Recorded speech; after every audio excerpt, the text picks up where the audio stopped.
Hello and welcome to Study Buddy. मेरा नाम है अविनाश सिंह और आज हम लोग डिस्कस करेंगे वर्ल्ड वॉर 2 के बारे में। और हमारा आज का टॉपिक है Nazism and the rise of Hitler. तो चलिए शुरू करते हैं। प्रथम विश्व युद्ध जो कि 4 सालों तक चला, उसमें जर्मनी बुरी तरह से हार गया था और जर्मनी को जबरदस्ती ट्रीटी ऑफ वर्साइल्स पर साइन करना पड़ा। ट्रीटी ऑफ वर्साइल्स जर्मनी के लिए बहुत ही ज्यादा अपमानजनक था और जैसा कि मैंने आप लोगों को पहले लेक्चर में भी बताया था that the seeds of Second World War was sown in the Treaty of Versailles. Treaty of Versailles में ही द्वितीय विश्व युद्ध का बीज बोया गया था।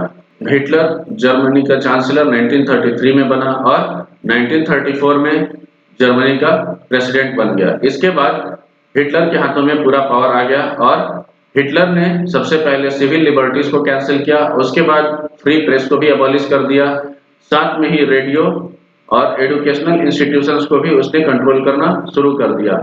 एजुकेशनल इंस्टीट्यूशंस को कंट्रोल करने का मतलब यह था कि हिटलर जो चाहता वही करिकुलम स्कूल्स में पढ़ाता और बच्चों के दिमाग में वही चीज डालता जो हिटलर चाहता था। हिटलर जर्मनी को एक बहुत ही शक्तिशाली राष्ट्र बनाना चाहता था और वो पूरे यूरोप पर कब्जा करना चाहता था। और हिटलर के चांसलर बनते ही जर्मनी बहुत ही तेजी से आगे बढ़ा और जर्मन फोर्सेस ने पोलैंड को 1 सितंबर 1939 में अटैक कर दिया। ब्रिटेन और फ्रांस जो कि पोलैंड के दोस्त थे, उन्होंने 3 सितंबर को जर्मनी पर हमला कर दिया पोलैंड को बचाने के लिए और इस तरह से सितंबर 1939 में द्वितीय विश्व युद्ध का शुरुआत हो गया। और अंत में यह होता है कि हिटलर सुसाइड कर लेता है और जर्मनी एलाइज को सरेंडर कर देता है। तो जैसा कि हम देख सकते हैं, ये है हिटलर जो कि अपना स्ट्रेटजी अपने लोगों के साथ डिस्कस किया करता था इस तरह से, और ये हिटलर स्पीच देते हुए, और यहाँ पर हम देख सकते हैं कि लोग न्यूज़पेपर पढ़ रहे हैं हिटलर इज डेड। चलिए आगे पढ़ते हैं कि वाइमार रिपब्लिक का गठन किस तरह से हुआ। प्रथम विश्व युद्ध में जब जर्मनी हार गया तो वहाँ के राजा ने अपने थ्रोन को छोड़ दिया और वहाँ से भाग गया। उसके वहाँ भागने के तुरंत बाद ही वहाँ के पार्लियामेंट्री पार्टीज जो थे, उन्होंने जर्मनी के पॉलिटिक्स को फिर से नया रूप देना शुरू किया और जर्मनी एक डेमोक्रेटिक कंट्री बनने की तरफ बढ़ा। एक नेशनल असेंबली का गठन किया गया। ये नेशनल असेंबली का मीटिंग वाइमार में हुआ और इस तरह से उन्होंने एक डेमोक्रेटिक कॉन्स्टिट्यूशन बनाया और उसका स्ट्रक्चर क्या था? उसका स्ट्रक्चर था फेडरल स्ट्रक्चर। साथ ही जिस तरह से हम लोग देखते हैं कि हमारे पार्लियामेंट में पार्लियामेंटेरियंस होते हैं, एमपीज एमएलएस होते हैं, उसी तरह से जर्मनी के पार्लियामेंट में डेप्यूटीज को इलेक्ट किया गया और जर्मनी के पार्लियामेंट को रिचटैग भी बोला जाता है। और ये इलेक्शन किस तरह से हुआ था? तो ये इलेक्शन हुआ था इक्वल एंड यूनिवर्सल वोट्स के आधार पर और ये सारे वोट्स वहाँ के लोगों ने दिया था इंक्लूडिंग वेमेन। लेकिन ये जो वाइमार रिपब्लिक बना, ये वहाँ के लोगों के द्वारा ही पसंद नहीं किया जाता था, क्योंकि वाइमार रिपब्लिक ने ही प्रथम विश्व युद्ध में ट्रीटी ऑफ वर्साइल्स पर साइन किया था और लोगों का ये मानना था कि ट्रीटी ऑफ वर्साइल्स जो इतना अपमानजनक था, उसको साइन करने का पूरा दायित्व वाइमार रिपब्लिक पर था और जर्मनी का इस तरह से इंसल्ट होने का भी कारण वाइमार रिपब्लिक ही था। पढ़ते हैं ट्रीटी ऑफ वर्साइल्स के बारे में थोड़ा बहुत जान लेते हैं। ट्रीटी ऑफ वर्साइल्स के अंतर्गत जर्मनी ने अपने ओवरसीज कॉलोनी को खो दिया, एक तिहाई अपने 10% ऑफ पॉपुलेशन को भी खो दिया और 13% टेरिटरीज को खोया। उसके साथ ही अपने उसके जो आयरन रिसोर्सेज थे उसका 75% उसने खो दिया था। साथ ही 26% कोल उसे फ्रांस को देना पड़ा था, पोलैंड, डेनमार्क और लिथुआनिया को। इसके साथ ही एलाइड पावर्स ने जर्मनी को डिमिलिटराइज कर दिया। इसका मतलब कि जर्मनी को के पास जो मिलिट्री रखने की शक्ति थी उसे छीन लिया गया। जर्मनी इसके बाद अब मिलिट्री का गठन नहीं कर सकता था। उसके साथ ही जर्मनी के ऊपर वॉर गिल्ट क्लॉज लाद दिया गया, जिसके कारण जर्मनी को रेस्पॉन्सिबल माना जाता था फर्स्ट वर्ल्ड वॉर के लिए और उसे अब एलाइड कंट्रीज वॉर डैमेजेस पे करना था एज अ कंपेंसेशन, और ये कंपेंसेशन था 6 बिलियन पाउंड का, जो कि उस समय बहुत ही ज्यादा था। और उसके साथ ही जो एलाइड पावर्स थे उन्होंने जर्मनी के रिसोर्स रिच राइनलैंड को भी कब्जा कर लिया था और 1920 से लेके 1930 तक, मतलब मच ऑफ द 1920s तक वो एलाइड पावर्स के ही कब्जे में रहा। ये हम लोग देख सकते हैं कि जर्मनी का किस तरह से टेरिटोरियल लॉसेस हुआ, territories lost according to the Treaty of Versailles. तो यहाँ पर हम देख सकते हैं कि ये सारा एरिया जर्मनी को खोना पड़ा था। ये एरिया 1990s में ये जो डेंजिंग एरिया था ये भी फ्री हो गया था। ये टेरिटरी पोलैंड को दे दिया गया था, ये सारे टेरिटरीज जो कि ग्रीन में मार्क हैं, और ये जो येलो में मार्क टेरिटरीज हैं उसे सोवियत यूनियन ने उससे छीन लिया था। इस वॉर का इफेक्ट क्या हुआ? इस वॉर का इफेक्ट यूरोपियन कॉन्टिनेंट पर पड़ा और इसके कारण लोग साइकोलॉजिकली और फाइनेंशियली लोगों को बहुत ज्यादा प्रॉब्लम हुआ। और यूरोप जो कि लोगों को क्रेडिट दिया करता था, लोन दिया करता था from a continent of creditors, Europe बन गया कॉन्टिनेंट ऑफ डेब्टर्स, यानी कि यूरोप को अब लोन लेना पड़ रहा था। और वाइमार रिपब्लिक को वॉर गिल्ट क्लॉज का बर्डन उठाना पड़ा, साथ ही उसे नेशनल ह्यूमिलिएशन मिला और उसके साथ ही फाइनेंशियली उसे बुरी तरह से तोड़ दिया गया था और उसे कॉम्पेंसेशन भी पे करना पड़ा था। और फर्स्ट वर्ल्ड वॉर के बाद जो कि यूरोपियन सोसाइटी था वो पूरी तरह से चेंज हो गया था। सोल्जर्स को ज्यादा वैल्यू दिया जाने लगा था अबव सिविलियंस, और जो पॉलिटिशियंस ये और पब्लिसिस्ट थे ये लोग ज्यादा जोर देने लगे मेन के ऊपर, जो कि इनका कहना था कि मेन को एग्रेसिव, स्ट्रांग और मस्कुलिन होना चाहिए। लेकिन इसके साथ ही हम देखेंगे कि जो सोल्जर्स वॉर में जाते थे उन्हें बहुत ही ज्यादा दयनीय स्थिति में रहना पड़ रहा था। हम यहाँ पर देख सकते हैं कि किस तरह से ये ट्रेंचेस में कैद हुआ करते थे, ट्रैप रहा करते थे। यहाँ एक सोल्जर इंजर्ड है, इन्हें पॉइजनस गैस को फेस करना पड़ता था, एनिमी सेलिंग फेस करना पड़ता था, और वो धीरे धीरे उनके रैंक भी रिड्यूस हो रहे थे, जिसका मतलब कि वो मर रहे थे। और जर्मनी में जैसा कि हम देख सकते हैं कि डेमोक्रेटिक कॉन्स्टिट्यूशन बना था, वाइमर रिपब्लिक के द्वारा बनाया गया था, ये ज्यादा दिन तक सरवाइव नहीं कर पाया क्योंकि डेमोक्रेसी उस समय बहुत ही ज्यादा यंग आइडिया था। डेमोक्रेसी उस समय कहीं अपनाया नहीं गया था और बहुत सारे कंट्रीज में नहीं था, यानी कि पूरे यूरोप में ही नहीं था। उस समय क्या चल रहा था? उस समय चल रहा था मर्केंटाइलिज्म, उस समय चल रहा था कोलोनियलिज्म, और इस कॉलोनियलिज्म और मर्केंटाइलिज्म के दौर में डेमोक्रेसी एक सुंदर सपने की तरह था। यहाँ हम देख सकते हैं कि वर्ल्ड वॉर वन में बहुत सारे सिख सोल्जर्स ने भी पार्टिसिपेट किया था। इंडिया के ये सोल्जर्स थे, ब्रिटिश इंडिया के। ब्रिटेन ने अपने तरफ से इन्हें फाइट करने के लिए भेजा था। आइए चलते हैं नेक्स्ट टॉपिक पे, political radicalism and economic crisis. बहुत सारे सिटीज में वर्कर्स और सेलर्स का एक सोवियत इस्टेब्लिश किया गया और उसके साथ ही बर्लिन का जो पॉलिटिकल एटमॉस्फेयर था वो पूरी तरह से चार्ज हो गया था और लोग वहां पर एक सोवियत स्टाइल गवर्नेंस चाहते थे। और जो लोग सोवियत स्टाइल गवर्नेंस नहीं चाहते थे उन लोगों ने एक मीटिंग की, जैसे कि सोशलिस्ट, डेमोक्रेट, कैथोलिक्स, ये लोग वाइमार में मिले और एक डेमोक्रेटिक रिपब्लिक का गठन किया। और वाइमार रिपब्लिक ने बहुत ही जल्द ये जो सोवियत स्टाइल अपराइजिंग था उसे क्रश कर दिया गया वॉर वेटरन्स के हेल्प से, मदद से, और उन्हें फ्री कॉप्स कहा जाता था।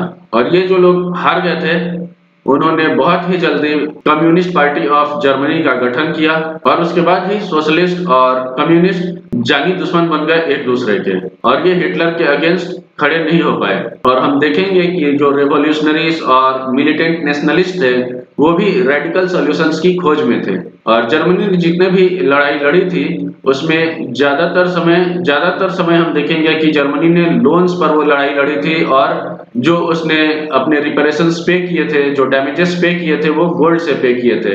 तो इसमें हम क्या देख सकते हैं कि जर्मनी का जो गोल्ड रिजर्व है वो भी कम हो रहा होगा धीरे धीरे। 1923 में हम देखेंगे कि जर्मनी ने इन सारे वॉर डैमेजेस को पे करने से मना कर दिया और इसके कारण फ्रांस ने उसके लीडिंग इंडस्ट्रियल एरिया रूर को कैप्चर कर लिया और उसके अपने कब्जे में ले लिया।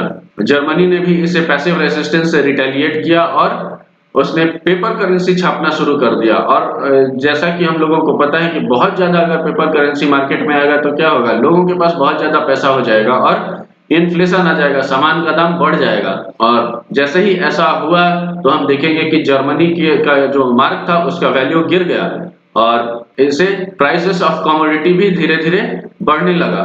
और ऐसा हम देखेंगे कि तुरंत बहुत जल्द जर्मनी में हाइपर इन्फ्लेशन आ गया। हाइपर इन्फ्लेशन का सिचुएशन मतलब क्या होता है? हाइपर इन्फ्लेशन मतलब होता है कि किसी भी चीज का दाम बहुत जल्दी, बहुत स्पीड में बढ़ना। जैसा कि मान लीजिए कि आज एक केजी चावल का कीमत 10 रुपया है, शाम होते होते इसका कीमत 100 रुपया हो गया, तो इसे हम कहेंगे हाइपर इन्फ्लेशन। तो इस तरह का सिचुएशन जर्मनी में आ चुका था। हम देख सकते हैं कि हाइपर इन्फ्लेशन के बाद ये लोग घरों में अपना पैसा इस तरह से सजा-सजा के रखते थे। ब्रेड खरीदने के लिए या कोई भी घर का सामान खरीदने के लिए लोग इस तरह से कार्ट में पैसा लेकर जाया करते थे। लेडी को देखिए यहाँ पर वाइन पी रही हैं और साथ में ये नोट का कपड़ा बनाकर पहन रही हैं। तो इस तरह से लोगों के पास पैसा हो गया था जर्मनी में। उसके बाद देखेंगे कि जर्मनी पूरे यूरोप में एक ग्रेट डिप्रेशन आता है, जिसे हम कहेंगे the Great Depression of 1929 to 1939। ये डिप्रेशन 1929 से 1939 के बीच में आता है। जर्मनी का जो भी इन्वेस्टमेंट और इंडस्ट्रियल रिकवरी था वो पूरी तरह से यूएस के द्वारा दिया गया लोन के ऊपर था। यूएस जर्मनी को लोन दे रहा था और इसी के कारण जर्मनी इतना जल्दी ग्रो कर रहा था। लेकिन हम देखेंगे कि अचानक से यूएस का वॉल स्ट्रीट क्रैश कर जाता है, जिसके कारण क्या होगा कि यूएस जर्मनी को लोन देना बंद कर देगा। तो यहाँ देखिए 23 अक्टूबर को 13 मिलियन शेयर्स बेचा गया वॉल स्ट्रीट एक्सचेंज में, और ये शुरुआत था इकोनॉमिक डिप्रेशन का, और यहाँ से इकोनॉमिक डिप्रेशन का शुरुआत हुआ। इसके कारण जर्मन इकोनॉमी को सबसे ज्यादा लॉस हुआ और जर्मनी एक इकोनॉमिक क्राइसिस फेस करने लगा।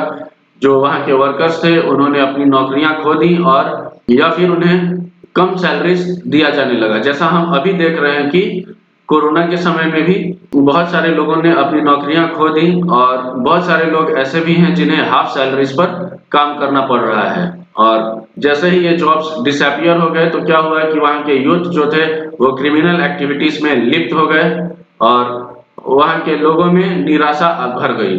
ऐसा किसी भी इकोनॉमी में होता है, किसी भी कंट्री में ऐसा होगा। जब जॉबलेस हो जाएंगे, अनएम्प्लॉयड हो जाएंगे, तो वो क्रिमिनल एक्टिविटीज की तरफ बढ़ेंगे, क्योंकि उन्हें अपना घर चलाने के लिए पैसों का जरूरत होगा और उन्हें जॉब कहीं से मिलेगा नहीं, तो वो ज्यादातर समय इजी पैसा कमाने के लिए क्रिमिनल एक्टिविटीज की तरफ मुड़ेंगे। और इसी के साथ जर्मनी के जो लोग थे उनके अंदर ये डर बैठ गया कि कहीं वो बहुत ही ज्यादा गरीब ना हो जाए, उनके पास अपने बच्चों के पेट भरने के भी पैसे ना रहें, तो वो क्या करेंगे।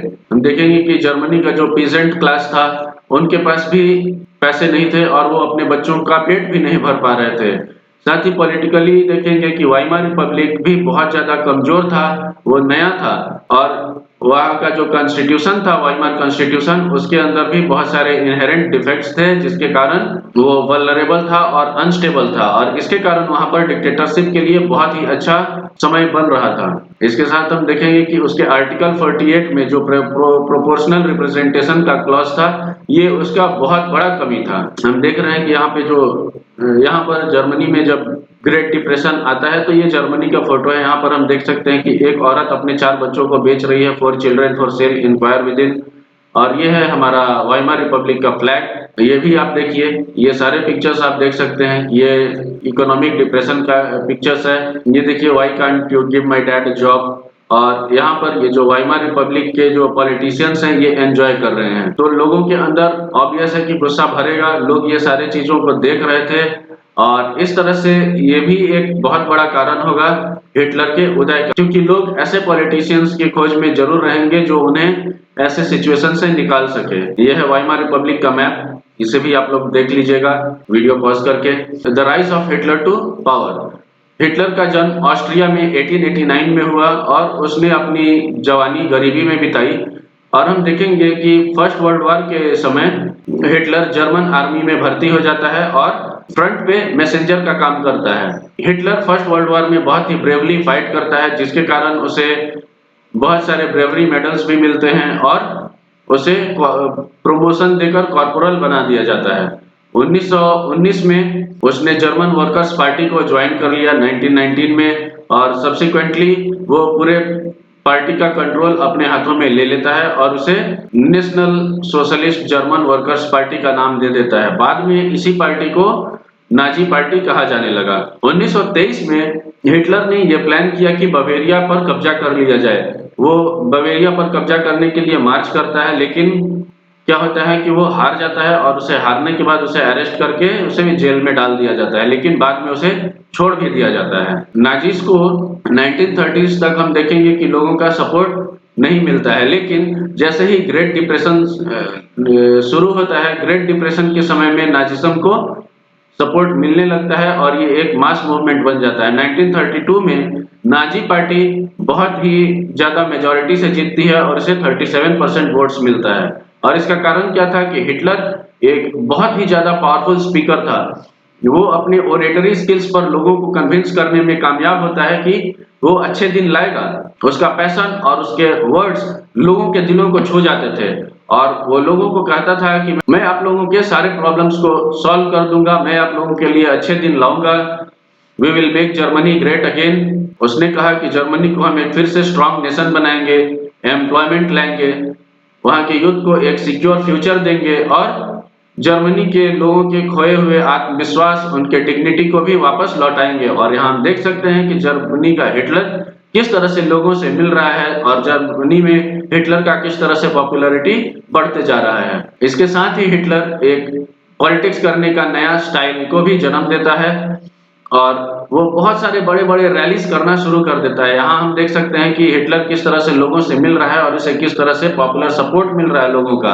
और लोगों में हिटलर अपने ऑरेटरी स्किल्स के दम पे, अपने क्षमता पे एक कॉन्फिडेंस भर देता है, लोगों के अंदर यूनिटी लाता है और लोग हिटलर को एक मसीहा के रूप में देखना शुरू कर देते हैं। लोगों को ऐसा लगता है कि हिटलर उन्हें सारे प्रॉब्लम से बाहर निकालेगा और ये एक ऐसा इमेज की तरह बन जाता है जो लोगों के इमेजिनेशन को पूरी तरह से कैप्चर कर लेता है, लोगों को डिग्निटी और प्राइड से भर देता है। और हिटलर ऐसा बोलता है कि आप लोगों का प्राइड, आप लोगों का डिग्निटी जो पूरी तरह से तोड़ दिया गया था, शैटर्ड कर दिया गया था, उसे मैं वापस लाऊंगा और आप लोगों के आत्मविश्वास को मैं आप लोगों को वापस दिलाऊंगा। और उस समय के लोग जो कि एक्यूट इकोनॉमिक क्राइसिस और पॉलिटिकल क्राइसिस में जी रहे थे, उन्हें एक जीने की उम्मीद मिली और इसके कारण ही लोग हिटलर को बहुत ही ज्यादा बढ़ चढ़कर सपोर्ट करना शुरू कर दिए। तो ये था हमारा आज का लेक्चर।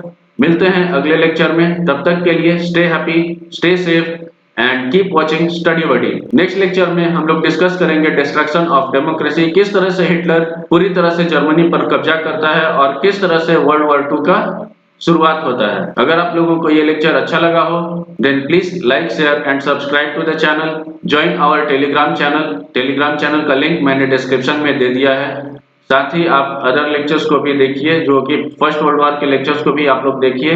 इससे आप लोगों को सेकेंड वर्ल्ड वॉर बहुत अच्छे से समझ में आएगा। This is Avinash Singh. See you in the next lecture. Thank you for watching Study buddy.